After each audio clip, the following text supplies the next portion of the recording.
এই নিন ম্যাডাম আপনার চা। ম্যাডাম এই ফটোটা কার?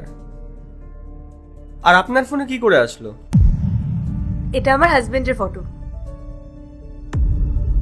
মানে ওর বিয়ে হয়ে গেছে আর এটা ওর ওয়াইফ? আরে মনোজ, কি হয়েছে? তুমি এত ঘাবড়ে গেলে কেন? আমি এই কারণেই ঘাবড়ে আছি ম্যাম, কারণ আপনার ফোনে যার ছবি আছে এটা আমার দাদা হয়।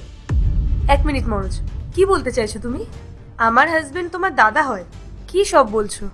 দেখো মনোজ, আমি জানি তুমি এখানে অনেক বছর ধরে কাজ করছো, তুমি অনেক অনেস্ট, খুব ভালো কাজ করো তুমি, কিন্তু তার মানে এটা নয় যে তুমি যা খুশি তাই বলবে আর আমি বিশ্বাস করে নেবো।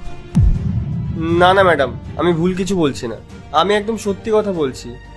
আপনার হাজবেন্ড আমার দাদা হয়, আপনি আমার কথাটা একটু বিশ্বাস করুন। কিন্তু রাহুল তো আমাকে বলেছিল ওর এই পৃথিবীতে কেউ নেই। হ্যাঁ, ওর ছোট ভাই আর বাবা ছিল, কিন্তু একটা কার অ্যাক্সিডেন্টে ওনারা এই পৃথিবী ছেড়ে চলে যান। কি? দাদা এরকম বলেছে? ম্যাডাম আমি জানি না দাদা এরকম কেন বলেছে। আমি দাদার ছোট ভাই, আমি এখনো বেঁচে আছি, আমার বাবাও এখনো বেঁচে আছে।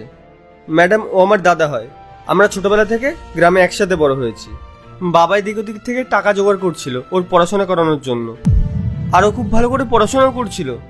তারপরে এই শহরে আসলো, খুব ভালো ইনকামও করতে লাগলো, আর প্রত্যেক মাসে মাসে আমাদের টাকাও পাঠাচ্ছিল। তারপর হঠাৎই দাদা একদিন টাকা পাঠানো বন্ধ করে দিল, আর তারপর থেকে ওকে ফোনেও পাওয়া যাচ্ছিল না।